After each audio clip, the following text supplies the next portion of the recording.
One genre of film that Indian audiences are really looking forward to are genuinely good horror movies. Where over the last 5 years, the horror comedy genre has garnered a lot of success in the form of Golmaal Again and Stree. Gripping, haunting, and eerie films, adjectives associated with horror movies, have not been produced actively. Finally and shockingly, from Dharma Productions this weekend, I witnessed Bhoot, the haunted ship starring Vicky Kaushal, Bhumi Pednekar, and Ashutosh Rana. The movie is inspired from the incidents where massive cargo ships in the form of MS Wisdom and close to a month later, MT Pavit mysteriously came on the shore of Juhu Beach. An incident that was a heavy blow and breach to our maritime security. The film focuses on Sumit Desai, a surveying officer played by Vicky Kaushal, who investigates on the details of the unmanned ship. How this unravels into evil spirits and a dark history of a loss on the ship as Sumit himself copes with the loss of his family is the premise of Bhoot. Did we finally get a good horror movie after Tumbad? Can we get regular horror gold like the early 2000s of Bhoot and Raz? Or is it another disappointing venture? Here's me telling you the good and bad aspects of the film so that you guys can ultimately decide whether to go for it or not.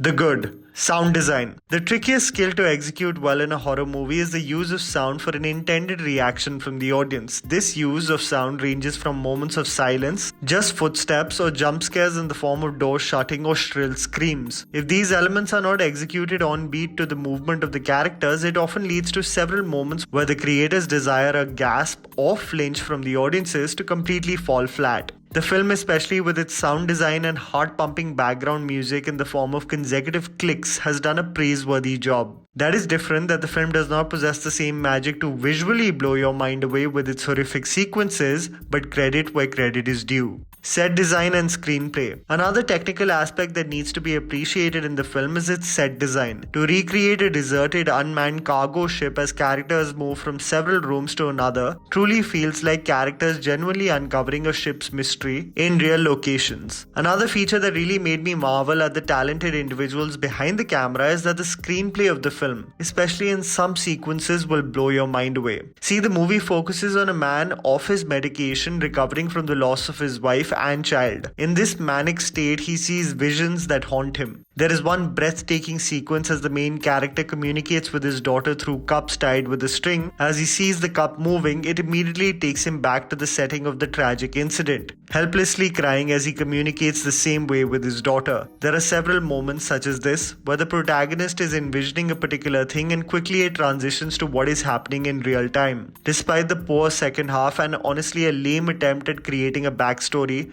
Bhoot technically, more specifically visually, shines in moments. Performances and motivation. Vicky Kaushal is the only star of the show, honestly. This movie had a lot of potential in uncovering the psychological battle of a man suffering from a loss and integrating a real event and creating mysticism around it. There was so much potential in creating an eerie and haunting premise that the masses would celebrate. Sadly, with the poor development of the storyline, Vicky has to do all the heavy lifting. He possesses a lingering sadness behind those eyes throughout the film, a man wanting any purpose to help someone as he doesn't want anyone to go through the tragic loss of a loved one. You see such infectious and pure love between him and Bhumi in the musical sequence of Channave, and sheer heartbreak and sadness as he copes with their loss but still hangs on to their memory. The frailties in the storyline, especially as it progresses to its second half, are too many for even a capable actor like Vicky to keep this ship afloat. The underwhelming aspects. Slow pace. The interesting aspect of the movie is that despite being only 1 hour and 57 minutes long through, many of its sequences starts to feel like a drag. Despite the intense premise of some of the most celebrated horror films, they have the tendency to progressively take out the skeletons from the closet, consequently really developing interest among the audience. See, as the movie is about uncovering a mysterious dwelling like an unmanned ship, the best parallel that I can create with it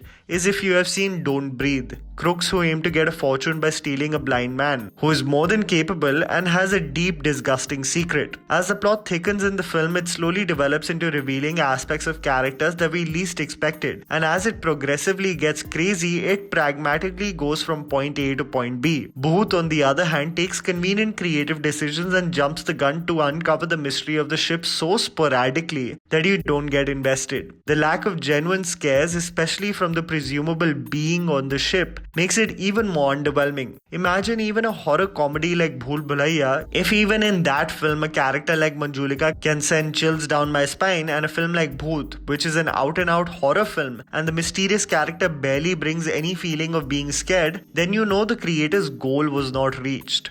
Lethargic second half. The biggest letdown of the film is its second half. The last 45 minutes of the movie are spent in retracing the origin of the deserted ship. Who were the people that were on board? What is the history of the ship? The film resorts to spiritual mantras being told, a poorly fleshed out character like Ashutosh Rana, who we basically know nothing about, but he has all the knowledge of this realm and the other. He performs brilliantly, by the way, and he is a great vessel in any horror movie. I will never forget him in Raz. But he is so poorly written. And even Mehervej's introduction to the story and her flashback, which honestly looked like a poor man's attempt at connecting the dots. Its explanations of why things turned out the way they did seemed like a rushed creative decision. You know, the sad part about Bhoot is that it honestly is a very novel attempt. At a time where horror movies are not being made in Bollywood, keeping in mind their commercial value. The technical efforts that are made to execute such eccentric stories are truly commendable. But Bhoot can't even be that guilty pleasure horror movie that you can watch for the jump scares or eerie supernatural elements. It is visually brilliant, but its lack of depth and spooks, especially in its second half, let it down completely. I genuinely believe this universe cannot be expanded beyond this. Let's end the chapter here. Kudos for effort, but we still need a film that makes us helplessly shut our eyes and the entire theater shriek with horror. And that was the video, guys. Write down in the comments below what you thought about the movie. Please don't forget to follow me on Instagram. The handle is right in front of you. Follow me at JammyPants4. Also, please support us by smashing the like button and subscribing to our channel for weekly content ahead. Thank you for watching.